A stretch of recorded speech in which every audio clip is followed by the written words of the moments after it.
there is a statistic stating that the average adult in South Africa spends more than 9 hours and 37 minutes per day using a digital device or a smartphone. Screen exposure and blue light emission just before bedtime can actually lead to delayed secretion of melatonin, which is your hormone that regulates the sleep-wake cycle. There are very specific guidelines that we give, especially pertaining to exposure to screen time, which would be children less than 2 years old should not be exposed to screen time at all.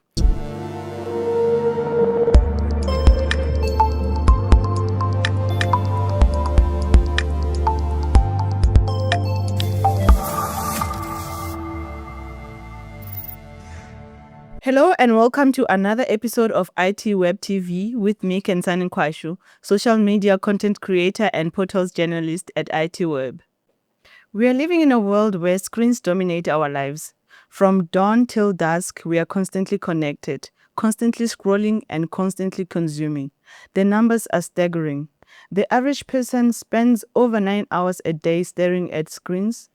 That's more time than we spend sleeping, exercising, or even interacting with loved ones. To delve more on the impact of excessive screen time, we are joined by a psychiatrist member of the South African Society of Psychiatrists, Dr. Stacey Ochse. Thanks for joining us today, Dr. Ochse. Thanks for inviting me.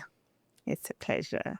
Can you tell us about the growing concern around screen time and its impact on mental health among the population? Yes, screen time is definitely becoming very topical due to the fact that we are concerned about the crisis looming around mental health related to excessive use of screen time. The excessive use of screen time has been clearly linked to increased rates of depression, anxiety, difficulties with attention.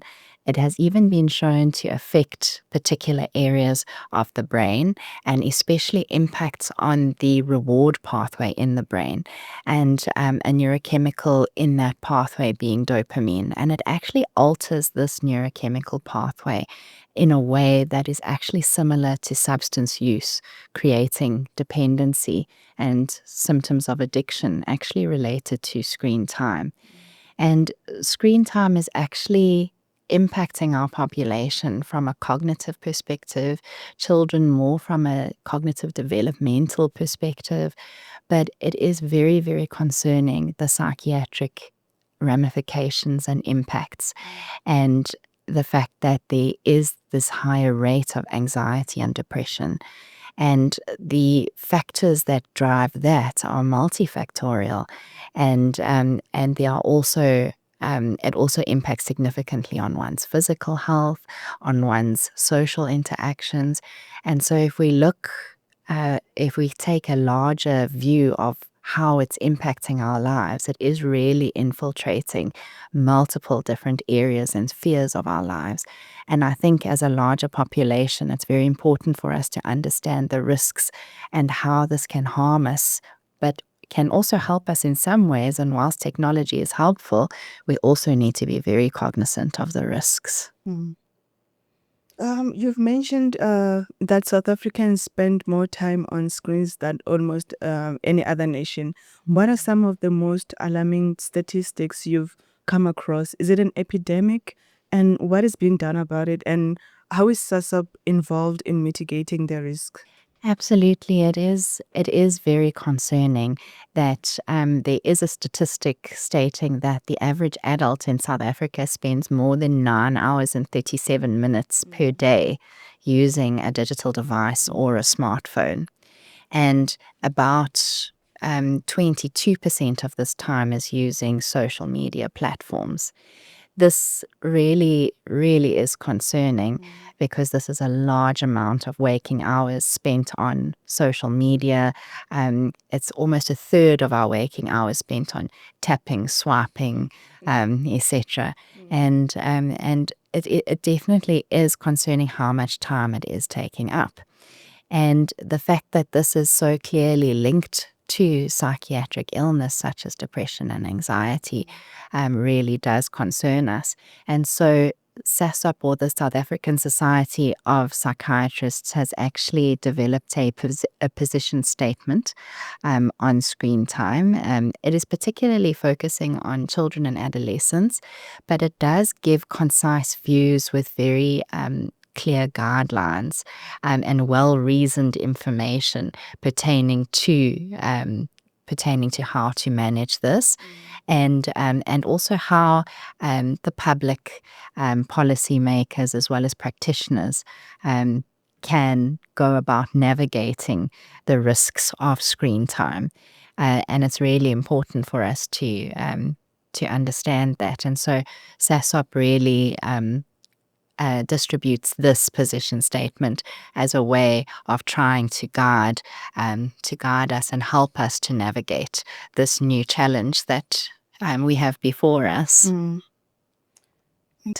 How does screen time affect children's physical health, academics, and what are some of the potential long-term consequences? So prolonged screen time exposure can actually lead to physical risks. So this tends to lead to children being more sedentary. It can also cause them to have a higher risk of becoming obese and developing chronic conditions later in life that can manifest in cardiovascular disease or insulin resistance. So the physical concerns are significant. It can even move into concerns around posture, eye strain. All of that will be physical concerns linked to prolonged screen exposure. But from an academic perspective, it definitely is shown to impair children's attention. And some studies have actually shown that even just having a phone in the vicinity is enough to distract a child whilst studying, especially if there are active notifications coming through constantly. And other studies have actually shown that it can take up to 20 minutes for these children to refocus. So that definitely has a very significant impact on their academic performance and their cognitive development. And if we think about that, it might limit their career prospects later on if it is compromising their academic performance early on. And so from an attention perspective, it is very concerning, because if you are distracted, you can't encode information and remember information. And if you're not encoding the information, you're certainly not going to be able to retrieve it. So it really is concerning. And the fact that it is impacting the reward pathway in the brain and fostering an addiction of sorts, an addiction analogous to substance addiction, is very, very concerning. And certainly that pattern can be very problematic in adulthood as well. And again, you can see how the physical concerns, how the concerns around dependence can also leave one very vulnerable to depression and anxiety. Another aspect that's very important to consider is its effect on sleep. Screen exposure and blue light emission just before bedtime can actually lead to delayed secretion of melatonin, which is your hormone that regulates the sleep-wake cycle. And this can lead to you actually having initial insomnia or difficulty initiating sleep. It can also cause poorer sleep quality and more fragmented sleep. And of course, poor sleep quality leaves one very vulnerable to mental health concerns as well. So there are a lot of dangers involved, and not to mention social isolation, difficulty with your socio-emotional processing, because that's important to learn as a child. And if you're not engaging socially because you're isolating yourself from excessive screen time, you will have difficulties in the development thereof. It can also cause difficulties with self-esteem, because we tend to be exposed to highlight reels of other people's lives, unrealistic expectations, and this can drive feelings of inadequacy as well. So it certainly is multifactorial. Well, I'm listening attentively because I'm a mother of a teenager and he's always on his phone. So this his home. Yeah, it's very, very, very common, I think. Yeah.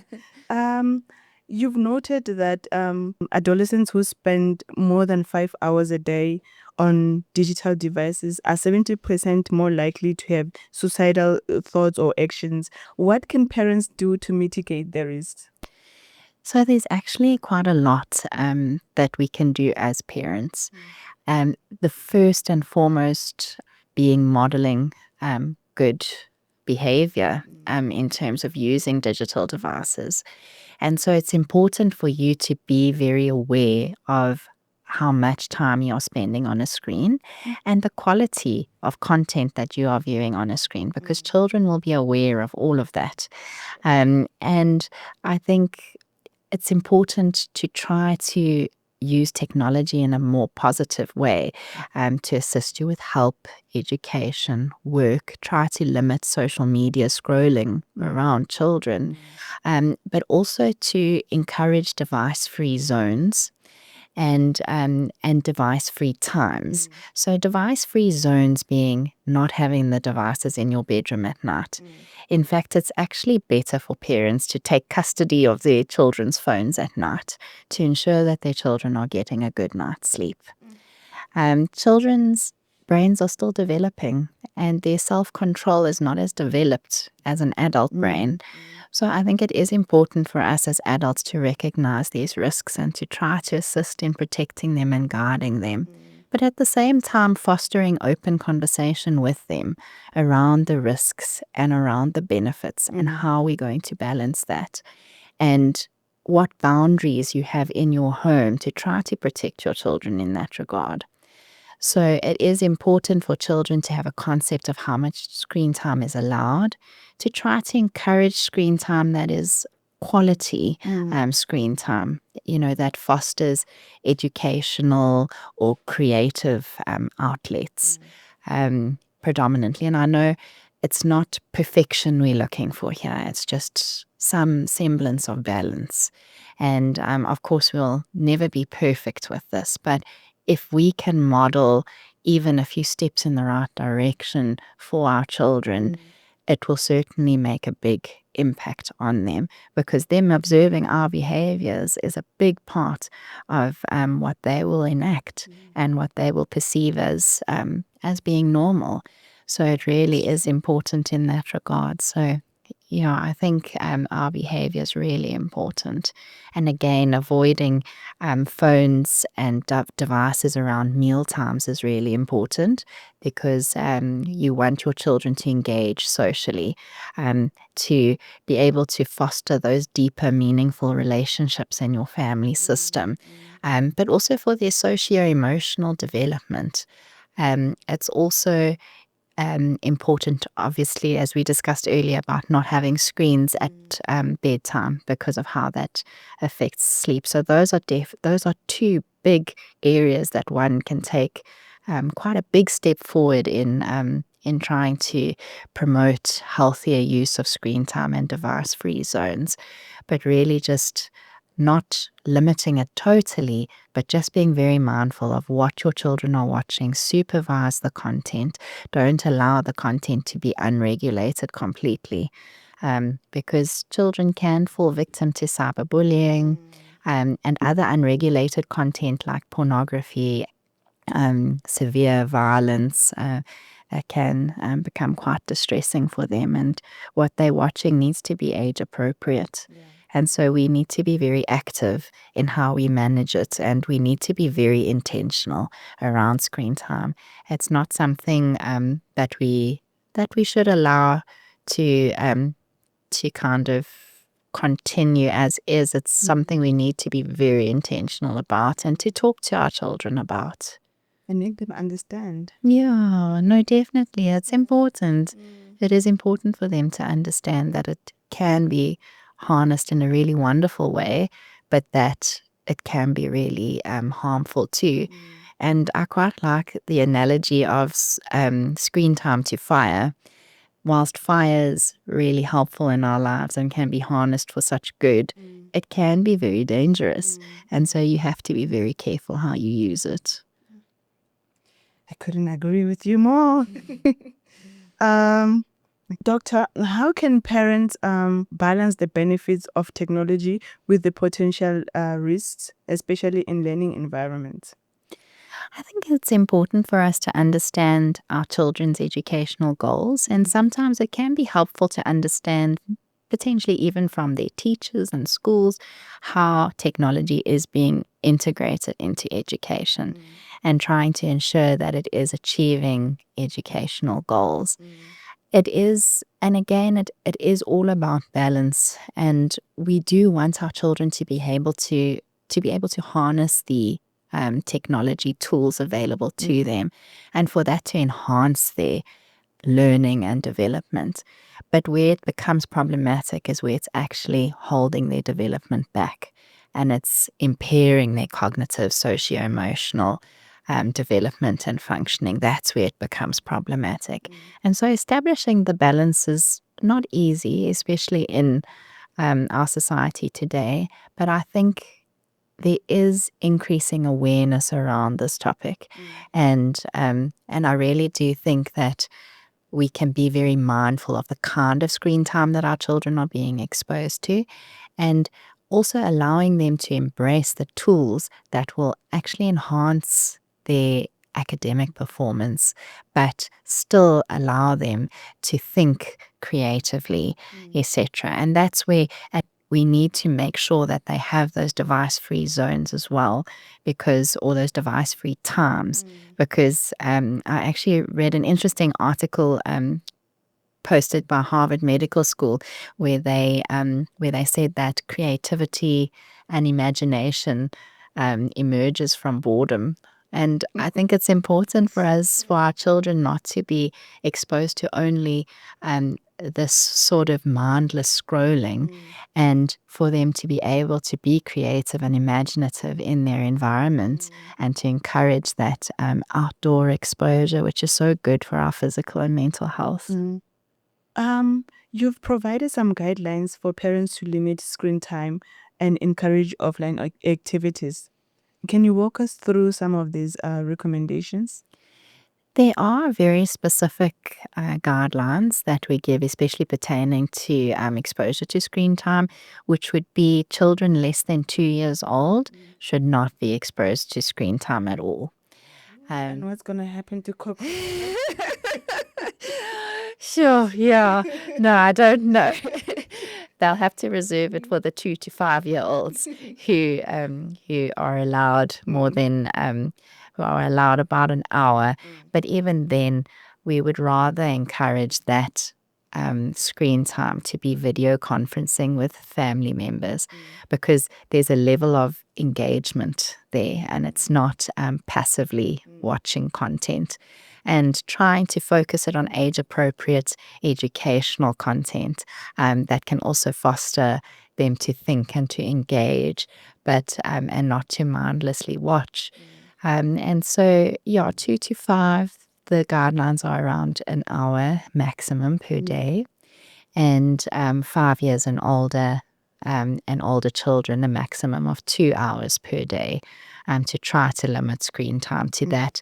But of course, to try to make that screen time quality screen time, not content that is impoverished. When I talk about the impoverished content, when I would be referring mostly to content such as social media, where there would be a lot of scrolling, a lot of images, and sort of very quick excerpts of various videos, and that's the type of content that would be less beneficial to our children.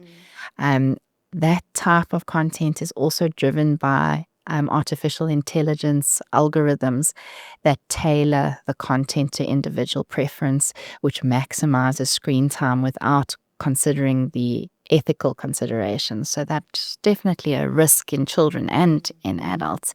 But yeah, we definitely need to be quite mindful around that. We've spoken about device-free zones, times such as during family meals where devices are not allowed. Do you think that will promote healthier screen use habits? Yes, I do think so, because the risk really comes in when you are permanently online. And I think it's very, very important for us to recognize the importance of our social interactions, engagement, and fostering those family relationships. And it also encourages that balance between using technology for good and avoiding the risks thereof. And so those breaks will allow you to have much more balance, to allow for your social, emotional development and your cognitive development, and also allow for you to really invest in those relationships that are close to you, important to you. And again, it allows time for you to communicate with your family and your children. And that time is so precious, because sometimes in a day one would have such a limited amount of time with your children, especially with many working parents, etc. And that time to communicate about their day, about their concerns, about their worries, about to discuss things that are topical and important, and to really connect. One cannot put a price on how important that is. And I think it's important that we model to our children that those times are sacred times, they're special times, but they are also so important for our development. And if those healthy behaviors can continue into adulthood, the device-free zones extending to no devices at bedtime, etc., fostering better sleep hygiene and sleeping habits, then we definitely are looking at protecting our children and allowing them to live fuller and healthier lives that are not overridden with a dependence on addictive online content. As we as we wrap up, what's the most important message you'd like to convey to parents and caregivers about screen time and children's mental health? I think for me, two words come to mind, and that would be being mindful of the content that our children are watching, and also being consistent. We want to put consistent boundaries in place around screen time and foster those open communication channels with our children. We want to be aware of the risks that social media poses, whilst understanding the benefits thereof. And with children having developing neural connections, we want to expose them to stimuli in their external environment that will help their brains to grow and develop, and not to prune away at these neural connections that are less used, by exposing them to impoverished content or stimuli such as social media, or excessive social media exposure. And I think we really just want to promote development of our children that will foster good habits in adulthood, and being mindful of our screen time and being consistent in our boundaries around how we enforce the regulation of screen time in our homes, whilst being very open and communicative with our children, is what I would say is my most important message. Okay. Thank you for joining us, Doctor. This was a very insightful conversation. And I feel like I've taken a lot that I'm going to enforce in my household. Thank you very I'm much. glad. Thank you very much for allowing me the time to get this message across. Thank you. Thank you. For this and more, please subscribe to ITWeb TV. See you on the next one.